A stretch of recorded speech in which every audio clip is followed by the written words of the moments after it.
begin to recite the hot sutra.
Okay, everybody received the Diamond Sutra. So good evening, my dear Sangha. Today is June 7th, 2017. Welcome for tonight meditation and Dharma talks. How's everyone doing? Good? Stay warm? So next week we have no class. Okay, so on Tuesday I will leave to have a retreat in Colombia, 3-day retreat, Friday, Saturday, and Sunday, in the church, teaching meditation in the church people. So tonight we continue to study on the Dhammapada, the Diamond Sutra, not the Dhammapada. So the Diamond Sutra is called the Vajrachitika Prajna Paramita Sutra. So we are on chapter 4, right? So last time we go over about the Buddha answered the question. The first question, the Subhuti, he asked 2 important questions, right? What is his first question? Anybody remember? No? All gone? So the first question he asks is, how can we control our mind? Yeah, how can we control our mind? And then his second question is what? How do we drill, refuse our mind? So how can we control our mind? Then when you control your mind, how can we hang on our mind? Where do we put our mind on? How do we dwelling our mind? So that is the 2 important questions for everyone in this world, for all sentient beings, right? In general, we have a lot of thoughts, and then how can we control it? And when you control it,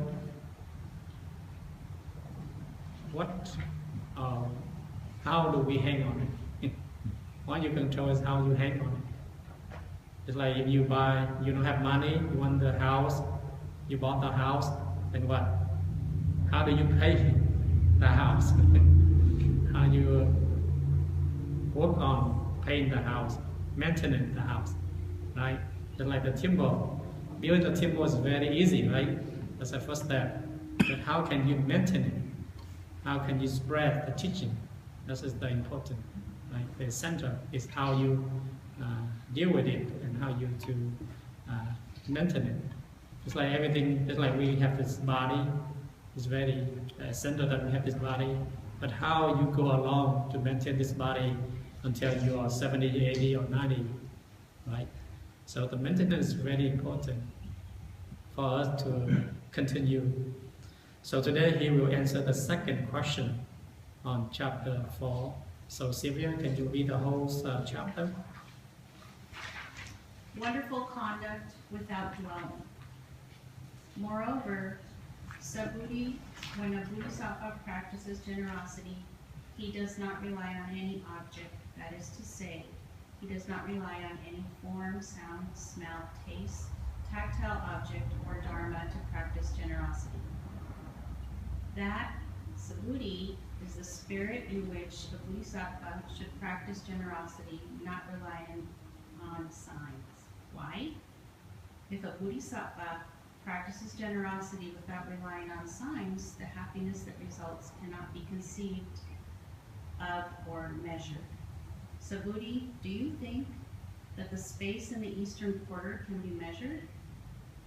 No, world-honored one.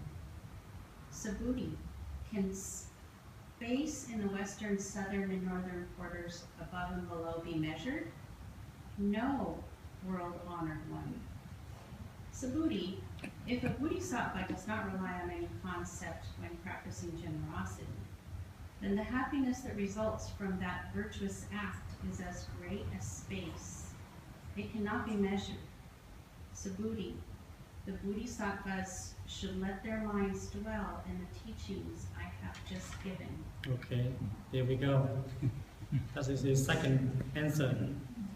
So this chapter talk about how we dwell in our mind. So the first sentence says that moreover, Subhuti, when a bodhisattva practice generosity, so generosity is like giving, right? He does not rely on any objects. That is to say that he does not rely on any forms, sound, smell, taste, tactile objects, or Dharma. Dharma here is talking about phenomena, right? To practice generosity. So generosity is the first step as a bodhisattva practice. In general, we have 6 steps that a bodhisattva practice, what we call the 6 paramita, right? The first is generosity, the second is precept, the third is patience, the fourth is diligence, the fifth is meditation, and sixth is wisdom. That is the 6 paramita. So the Buddha gives example of the first practice for a bodhisattva, or he or she able to practice, mean to give, right? So there's 2 meanings here.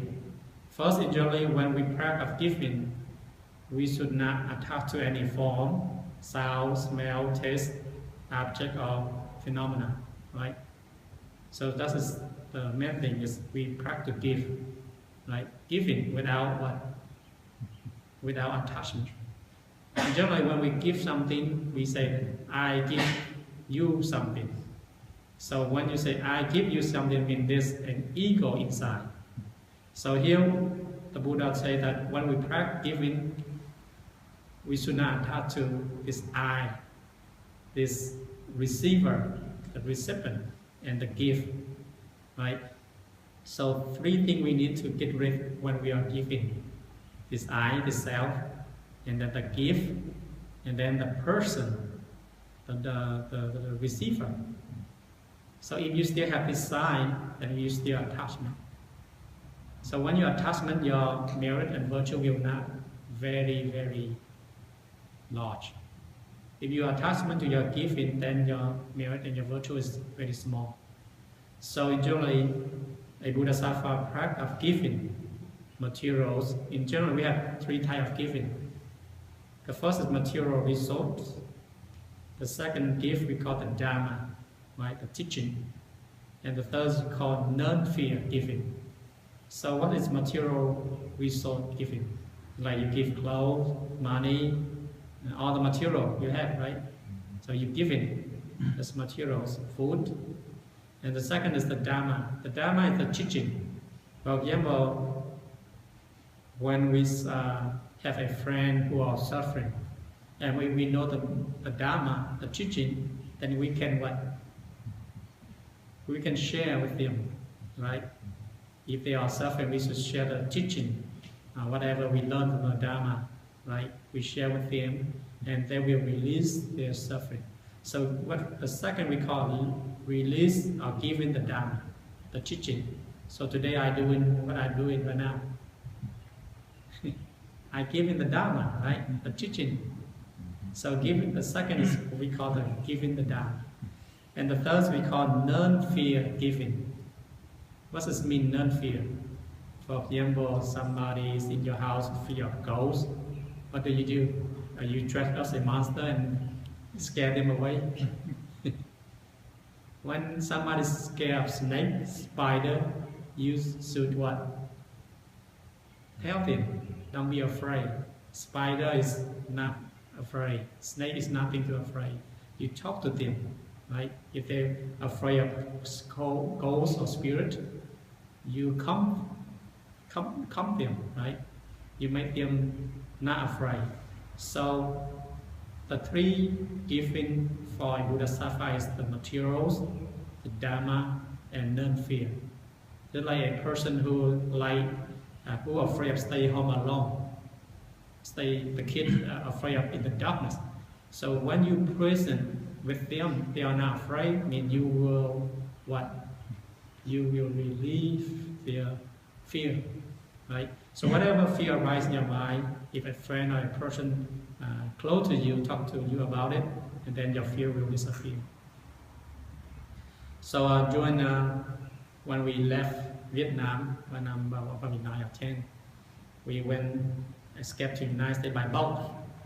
So usually you go to the ocean, there's a lot of small boat, a lot of people, 40 or 50 people escape the country.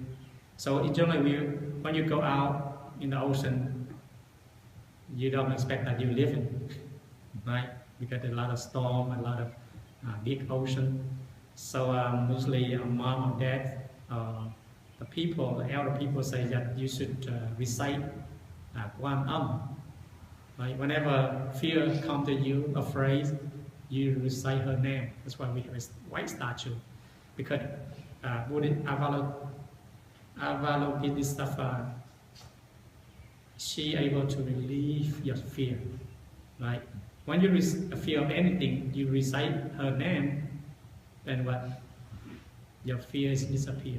So when we are kids, before we go to escape from Vietnam to US, we have to recite this Quan Âm mantra.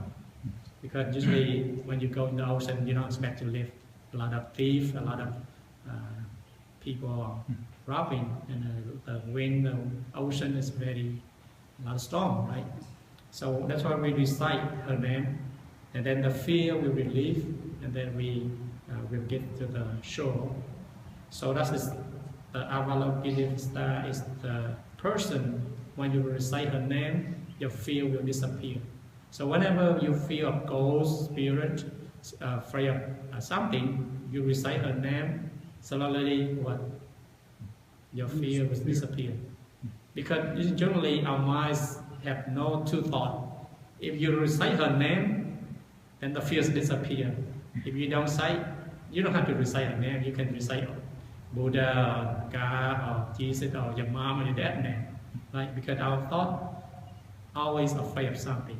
But when we hang on to something, we are not afraid, right? You see that? So she's not helping you, but actually you helping yourself, right? So Avalokitesvara is the name of the person you trust her, because she always appears as helping all sentient beings that are suffering. So when you believe in that, then you recite her name, then your fear will disappear. So whatever you fear, you recite whatever the person you like, whatever Bodhisattva you like, whatever Buddha you like, or whatever person you like. Is that your mom, your dad, or even your cat or your dad, right? You recite their name, your fear will disappear. That's why we like to release this fear. That's why we give enough non-fear. So the three things we have to give: materials, the Dharma, the teaching, and the non-fear. So the non-fear is a very important one. You can give material, you can give the Dharma, but you still have fear, right? Dharma here is like you listen to the Dharma. A lot of people say, "Oh, Master, I learned a lot of the Dharma, I listen a lot of the Dharma. I still have suffering." Why is that? Because you don't practice. You just listen in your ear like music, right? But you don't put to practice. So number 3, giving is non-fear is to put into practice, right? Doesn't matter how much Dharma you listen, doesn't matter how much the Dharma books you read, you don't put into practice, then it's useless, right? It's like the library, we just stores our knowledge in our brain, and then we don't put into practice. So the main thing is in Buddhism is to put into practice, not to learn a lot, right? So that's why we give the Dharma and then put into practice. So 3 things, right? Materials, the Dharma, and non-fear. Non-fear is put into practice. So One of the Zen master, his name is Renton, he said that to practice charity, to practice giving, is to give everything away. This means you get rid of your perception of self, beings, life, soul, sorrows, delusion, possession, and renunciation, love, and hatred. So you have to get rid of all this stuff. So the second term, the second meaning of generosity, it means to let go. Any thought arises in your mind, you try to let go, right? So that's mean he talked about it. So the next paragraph, he said that Subhuti is the spirit in which a Bodhisattva should practice generosity, not rely on signs. Why? If a Bodhisattva practices generosity without relying on signs, the happiness that will result cannot be conceived or measurable. So the sign here is that means when we're giving, we are attached to sight. Like when we are attached to our sight, charity, we attach to the color or the shape. For example, if you donate food today, right? If you donate something that is very good today, and then you say, "Oh, master, eat this. This is very good." You still what? Attach to the food, right? And if the master say, "Oh, it's not good," and then you will feel what? You upset. Next time I will not cook for you, right? If the teacher say it's good, it means he attachment. So some people ask me, "How's the food today?" I say, "It's good for my mind. It's full," right? I don't say it's good or bad. If I say good, I'm an attachment. If I say bad, they will not cook for me next time. I don't get the food to eat. So sometimes I say, "Oh, I forgot." It's good or bad, right? You see that? So when you giving, you still attachment to the form, to the color, to shape. That's what we call sight charity. And the second giving of sound. So like we should not, when we giving, we do not attach to sound, any sound, music, instrument, human voice, right? And the third is the smell. When you're giving, when you smell something, means you let go. You don't hang on it. "Oh, I smell this good today," right? And then you attach to the smell. Just like the food smell good. When you attach to that smell, means you hang on the smell and then your attachment. So you are not liberation. And the number 4 is tasty, right? You have to get rid of your taste. All the food is good or bad, you don't attach to it. And number 5, touch, our sensitive, our sense, our body. So any soft, warm, or anything that feeling, you should not attach to it.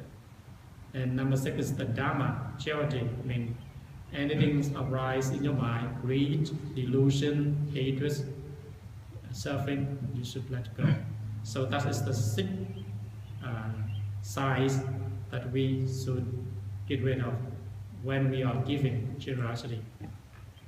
So that's why, and the next sentence, the Buddha says, "Subhuti, do you think that space is the quarter can be measurable? No, world on one. Subhuti, can the space in the western or the south or the north quarter above or below is measurable?" And Subhuti said, "No, world on one." So space you cannot measurable. Usually we divide 10 directions. There's north, there's what? South, there's west, there's east, northwest, northeast. What else? Southwest, south, northeast, right? And up and down, right? Above and below. So all this space, can you measurable? Can you measurable this space and this space? No, right? So when you cannot measure space. When you giving, you're not attached to your giving. You're giving like space. Your merit and virtue like space. So generally, when you giving, mean your attachment, then your space can measure. But when you giving without attachment, then your merit and virtue like space. So you see that when you practice of generosity, mean let go, do not hang on anything, your mind like space. For example, when today you try to help someone, right? If you help someone, then you always remember in your mind that, oh, I helped that person today, I feel good. That means what? It means you still attachment. So when you attachment, that merit and virtues is very small. But when you today you help that person with calm, peace, compassion mind, like space, then your merit and your virtue like space. So it depends on what your mind thinking at that moment, helping that moment, right? If you give in and you want to receive, then your merit and virtue will be very small, right? Because you want something back, return. So you have this what? This ego. So when you have given to someone and you have this ego, that means your merit and virtue will be limited. But when you practice generosity without any ego, it's like the other we talk about, there's no self, there's no gift, there's no recipient, the receiver, right? So the three sides we should let go. Then our merit and virtue like space. So here the Buddha wants us to give in is not to give in, right? It's like when you give someone, you seem like you're not giving. But when you give in, mean what? It's help you to relieve your greed.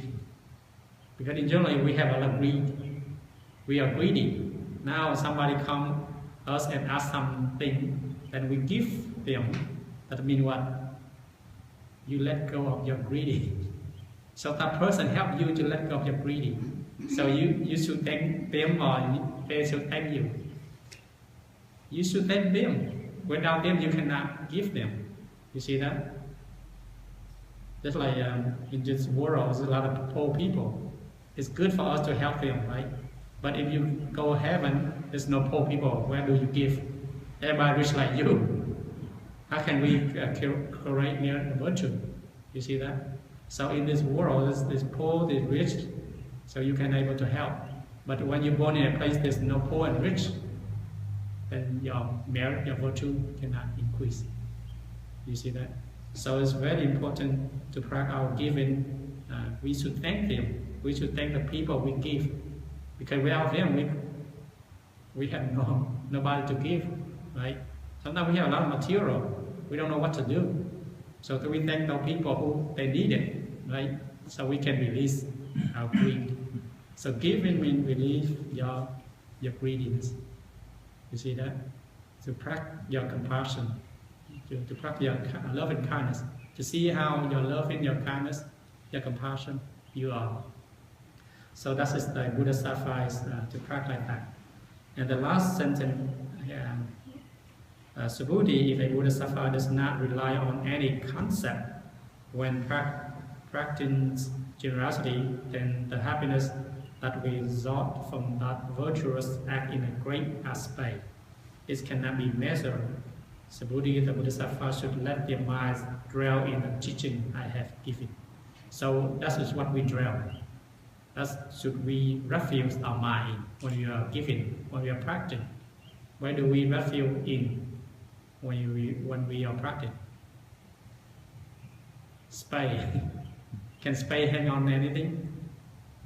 No. So our practice, our mind is like the same thing like the space. The space cannot grab anything, right? So our mind is the same thing. When we do goodness, kindness, compassion, we cannot grab on it. If you grab on it, it means you are attachment. When you are attachment, that means you are not liberation. So here, our practice is to liberation all sentient being.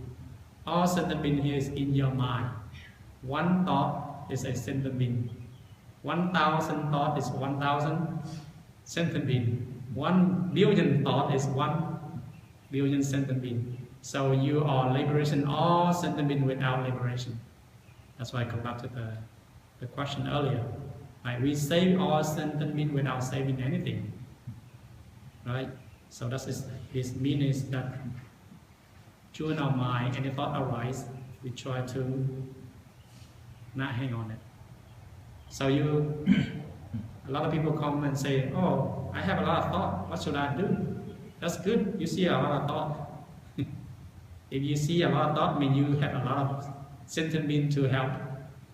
Each thought is represent a sentient being, right? So one thought is one sentient being, 1,000 thought is 1,000 being. So you help billion of sentient being, billion of thought. So you are happy, right? Why you get mad when you have a lot of thought? Why you are upset if you have a lot of thought? Without thought, there's no sentient being. You cannot help no one, right? So thank goodness we have thoughts. You see that? So in generally, when we lift our views, we are happy that we have thought. Right? So this is very essential for us to look in our mind. So your practice to liberate all thought until there's no thought, right? Until thoughtless, and then in generally our first meditation, practice of meditation, we see our thought, and the more you practice, thought become lesser and lesser, right? Because you help all this sentient being to liberate. So every thought comes, you liberate, try to liberate them. You try to save them and enter to Nirvana, right? So that's why the Buddha Safa say that the Buddha said that we have to save all sentient beings. But don't expect that you are saving. Because you still have this eye of saving, means you have still what? This ego, right? So actually you're not saving no one, right? You see that? So our practice is to let go of everything arise in our minds, not hang on it. It's also that our practice is to give someone the materials, the Dharma, the non-fear, but do not attach to it. So next time you donate the temple $100, don't attach to it. Then your merit, your virtue will be huge. If you attach to $100, say, oh, I donate the temple $100. Then you attach to $100, then what? Your merit and virtue will be limited. Because you create a form. This, when you donate, is formless. And then you become you create a mind form. Then when there's form, then what? Will be limited. But when there's no form, there's like space. You see that? So that's very important when we practice generosity. So we will start this chapter. Do you have any question, comment on this giving? So we have three kinds of giving, right? What's the first one? Materials. The second one? Dharma. The teaching of the Dharma. And number three? Non-fear. Non-fear. Just remember those three giving. Right? Then you can do all the giving without giving. The next time you give in and you don't feel happy. For example, if you are volunteer to go to help homeless people, it's good, right? It's good mind, good compassion. And suddenly you give the food to the homeless people, and the homeless was yelling at you, screaming at you, and saying you're stupid and do all of that. And then what? We get mad, we get upset. Next time we say, I'm not going anymore. That's not the Buddha suffer mind, right? So when you're helping, doesn't matter what they do to you, you're willing to help them. Because this is your volunteer, right? So you see that? So most people say, oh, I give the money to the charity that they do it for themselves. I don't want to go. I will get abused or something like that. So sometimes you give material is good, but sometimes you have to put your effort too, your body and your mind outside to test yourself. Giving people money and they go help is very easy, right? But when you go helping sentient being, it's another story. You see that? So it's very important that we give in materials, money, but we also give in our spiritual too, our body, our work, right? Our effort too.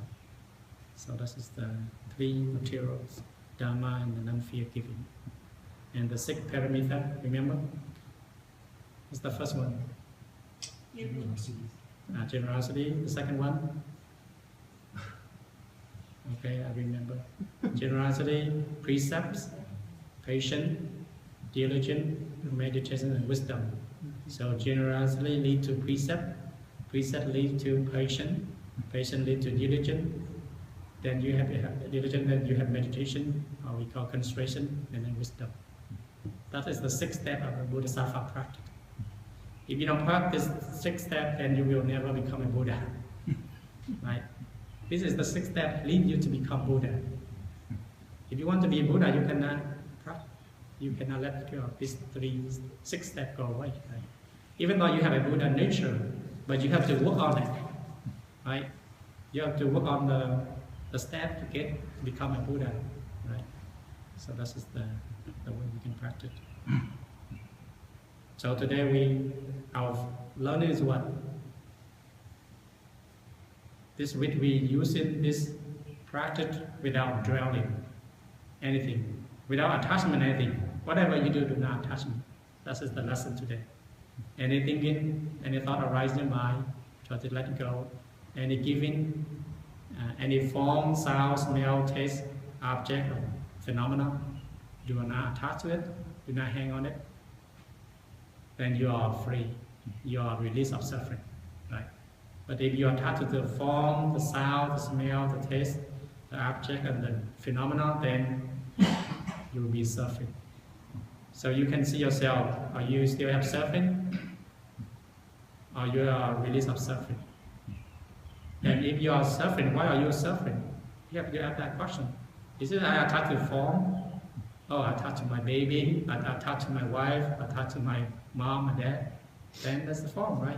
I attach to my iPhone, iPad, my clothes, my blouse, whatever. Right? You attach to form. Then now the sound. Oh, I like to listen to Michael Jackson. I like to listen what other music, pop star, anybody? Other pop, good music, right? If you attach to it, then you are suffering. And then there's smell, right? Perfume, element. And then taste. If you attach any taste, then you will be suffering too. Any object, right? Any phenomena, and you will be suffering. So that is our practice. Very simple. Right? For 2 weeks, you can use this method and practice to see if you are attachment or not.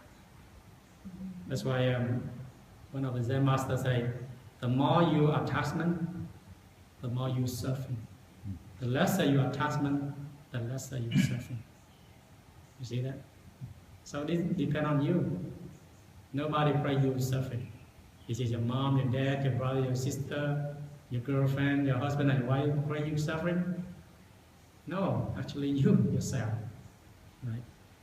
You attach them and they bring you suffering. Okay, question, comment? Yes, go ahead. So is that the not attachment anything? Should that mean that we won't stay on our floor? No, we use everything. We have everything, but we're not attached to it. Yeah, That's like clothes, we have it, iPhone, we use it, but we're not attached to it. when we say we're not attached, when we have any thought, when we have a thought, there's a form. Like when we think about the thought, Yes. the thought won't show up. Yes, that's right. Actually, someone else, they can see that. Yes. So that means if we don't attach on anything, we should not stay on this thought. Yes. So how do you really let go of the thought?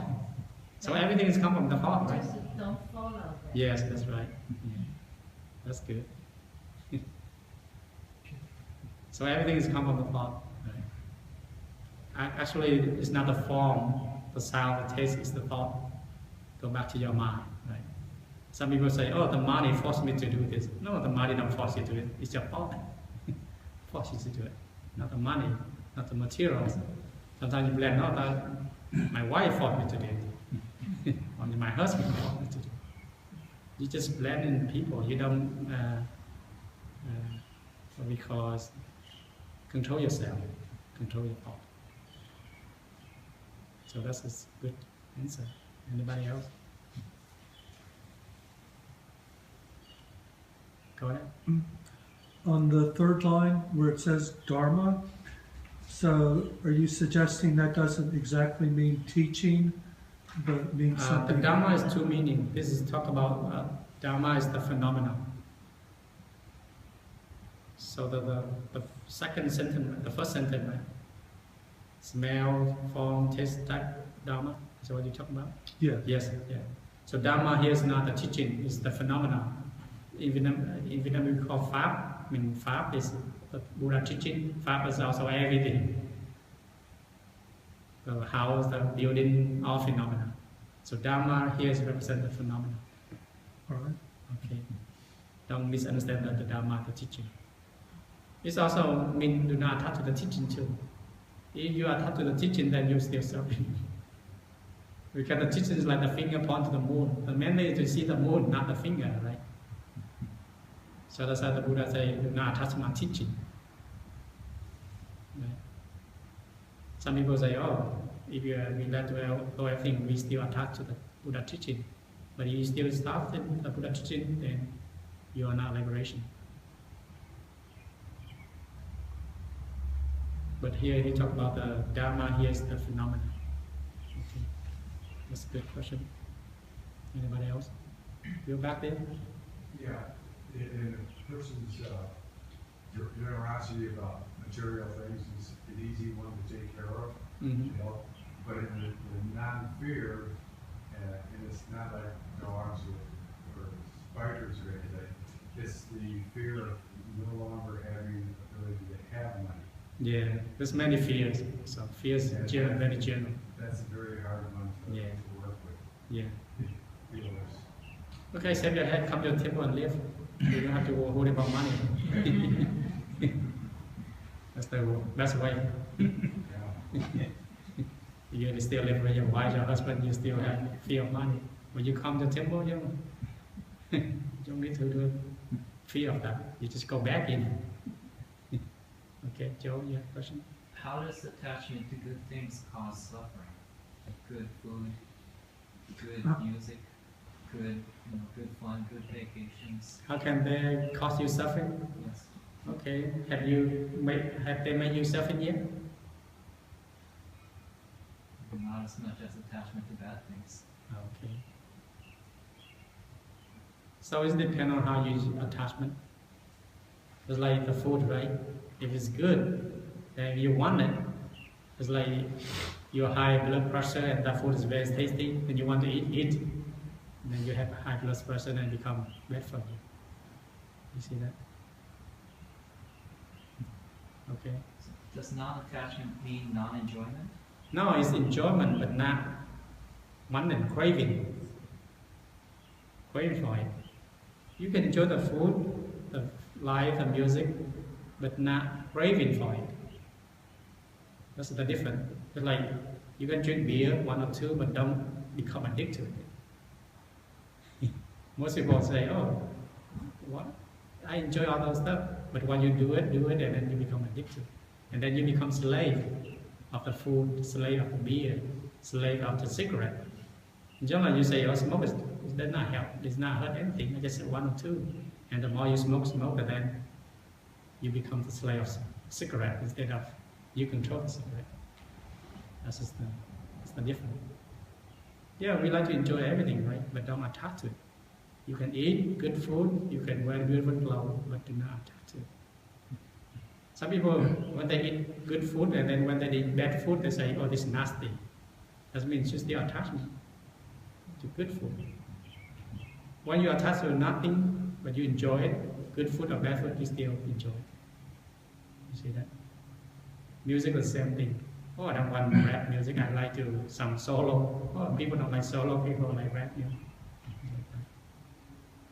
So, you can enjoy anything, but do not attach to it.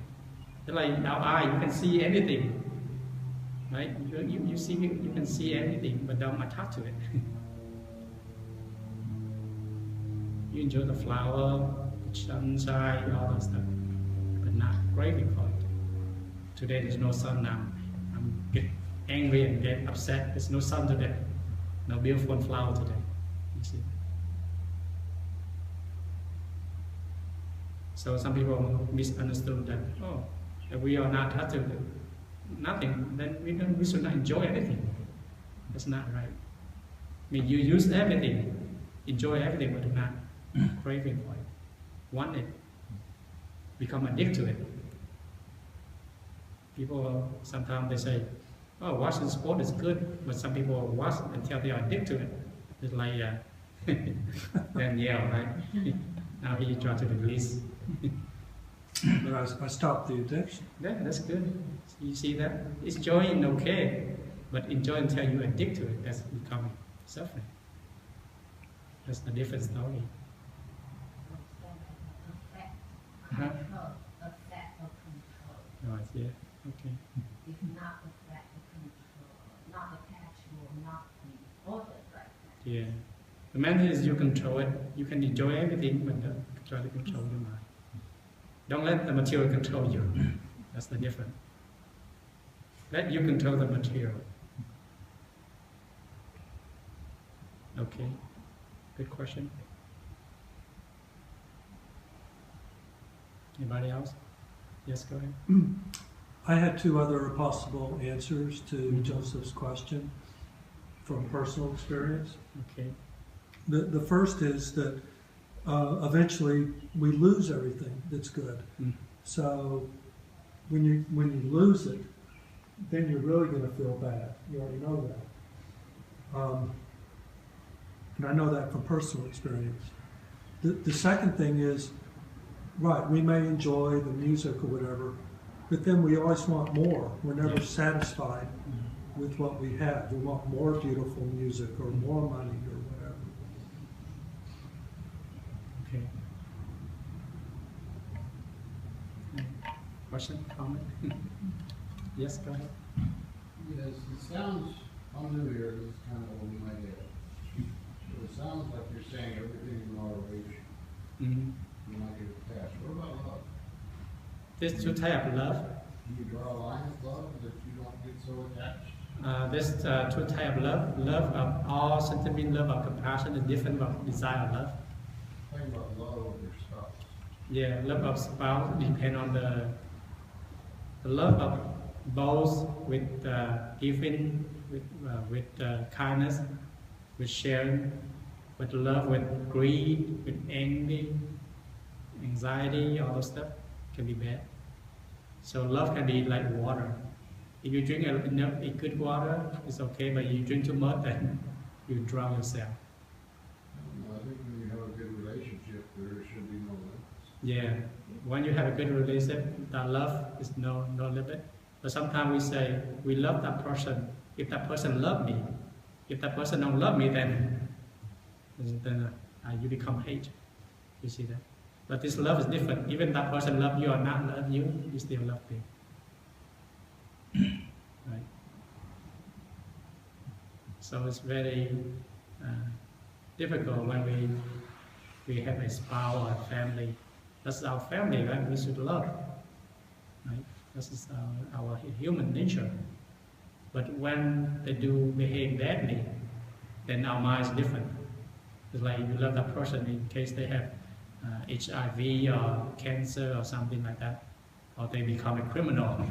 Then our love is different when from beginning to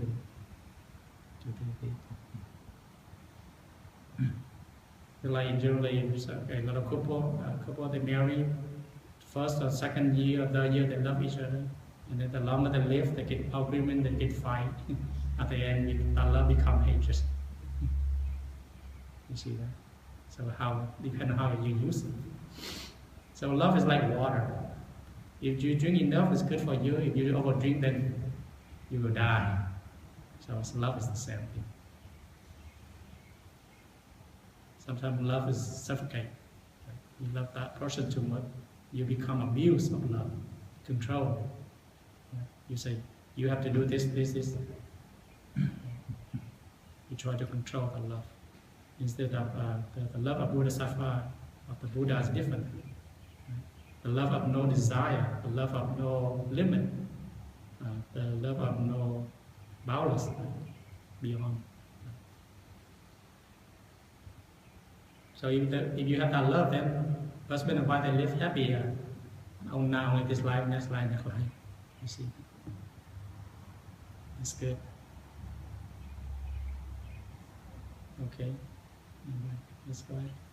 You talked about that generosity helps you overcome your Greed. your greed. Mhm. Reminds me of when you talked about that by burning attachments, it increases your wisdom.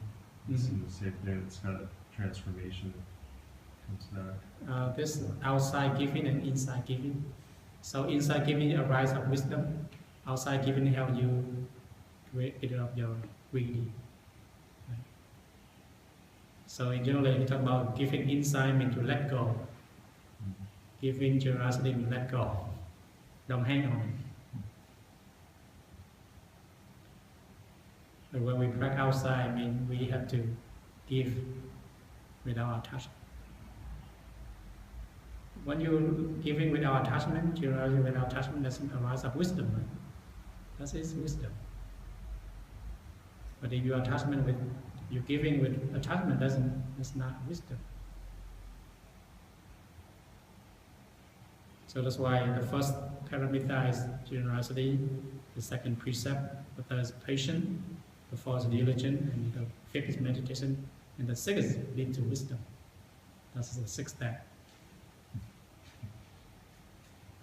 To become a liberated person, to have wisdom. Okay, go ahead. I'm reading a Thich Nhat Hanh's Miracle of Mindfulness book, and he talks about the 4 foundations of mindfulness. He talks about mindfulness of unpleasant feelings. Mm-hmm. What is the difference between mindfulness of unpleasant feelings versus aversion to unpleasant feelings? Mindfulness of unpleasant feeling is that your awareness, you control it. But the other thing is like you cannot control it. You see that? So one is he tries to say you can control it, and the other one is you cannot control it. One has attachment, one has No attachment. Yeah. If you thought your mindfulness, there's passion, sad, happiness, you are mindful, you are aware of it. But you not let them, this thought, try to conquer you. But the thing is that the opposite is that you are not aware of it. So one attachment, one non-attachment. So that's why the Buddha teaching the 4 foundations of mindfulness. Mindfulness on the body, mindfulness on the what? thoughts, Thought, feelings. feeling. I forgot the 4. So body, quán thân, quán thọ, quán tâm, quán pháp, all phenomena. The last one is all phenomena. Mindfulness, all phenomena. Dharma. Physical objects. Physical and all phenomena. It's like here talk about the Dharma.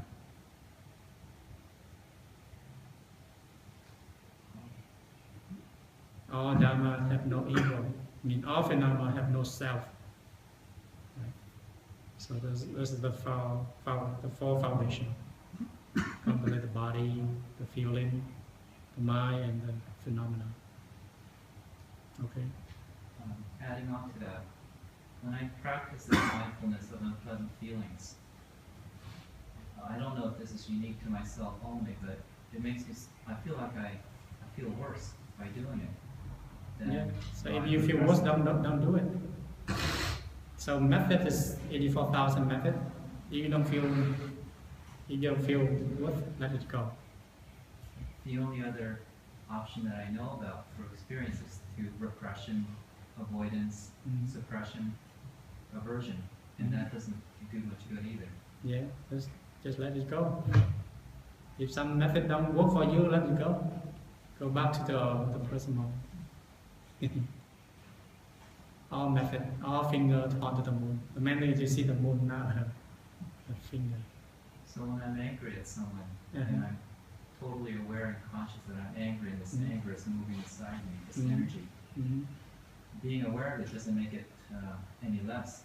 Usually it dissipates after about a day or so, depending on how angry I am. I was angry 2 days ago. It could have been yesterday, I don't remember. The anger is not there anymore, but I still remember the incident that caused it.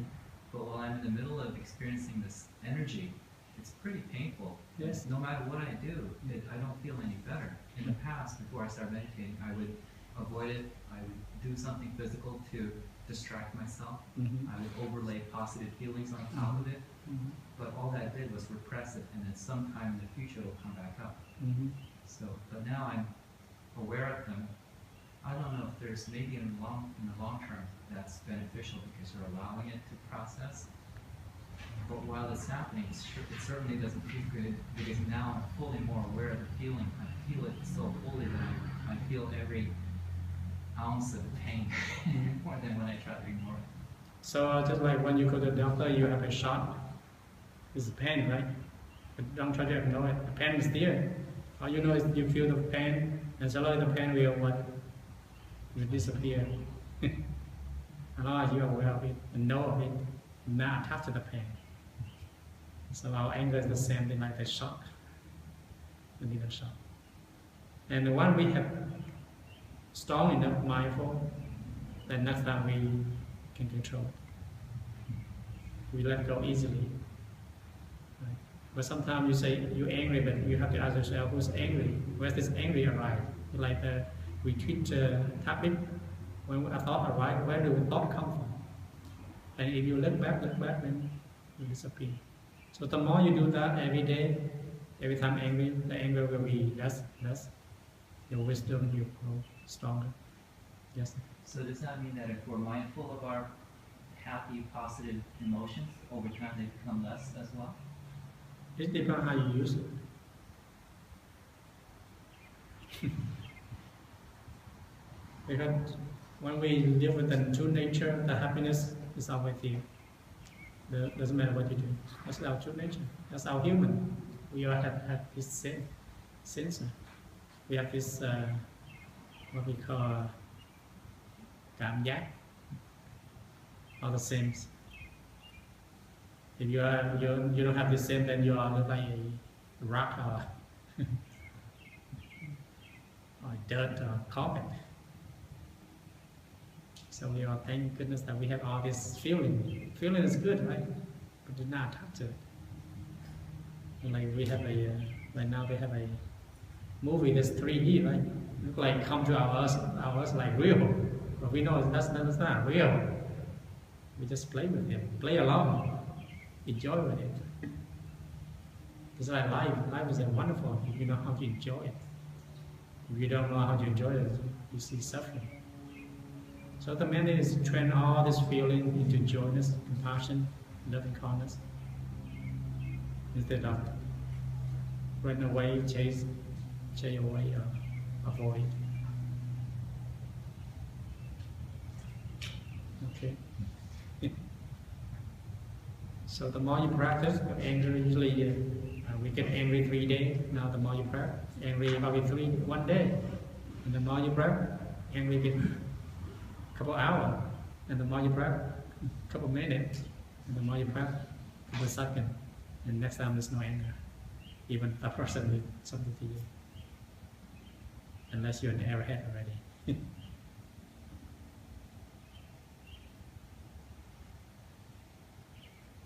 Okay. Any comment, question? Yes, go ahead. The suffering is because it's temporary. Yes, it's temporary, The impermanent. is temporary, the happiness is temporary.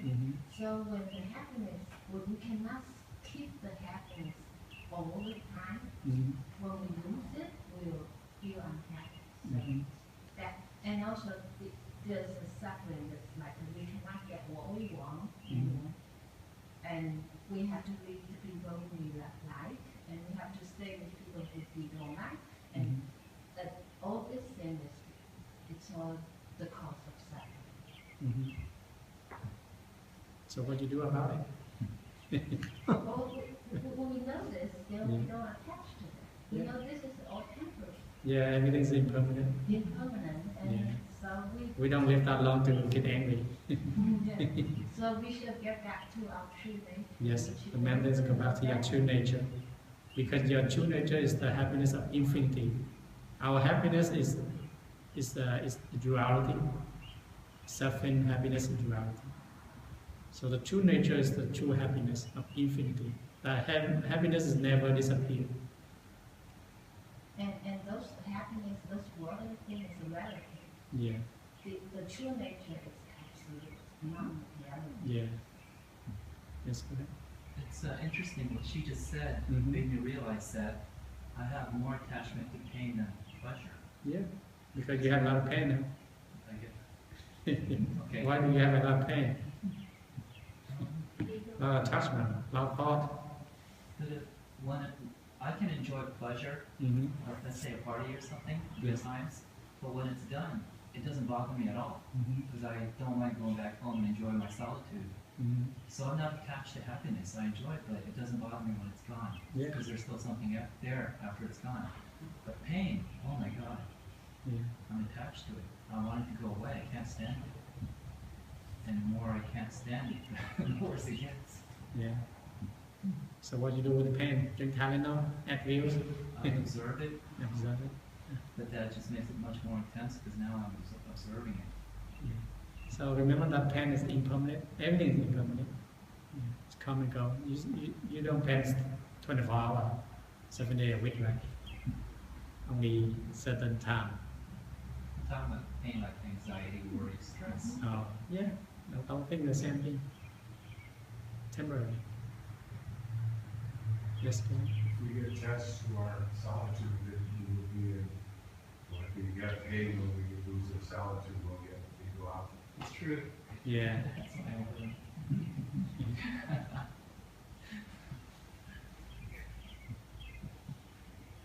That's why we are still sentient beings. We are not saint yet. So aesthetics are attached to their solitude. Yeah. Everybody have a task or something, right? Unless you become a Buddha. Why are you laughing, Danielle? I don't know. That's good. You don't know. I don't know. That's his Buddha nature. Yeah. Okay, anybody comment, question? Okay, I will see you in 2 weeks, right? Next week, no class. So we will recite the ending vows.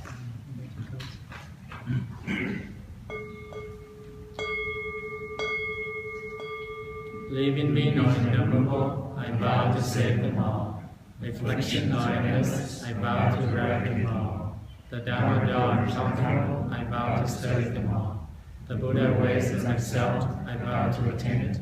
I vow that the merit or truth from this will go everywhere and reach everyone, so that all of us and all living beings will realize the Buddha way.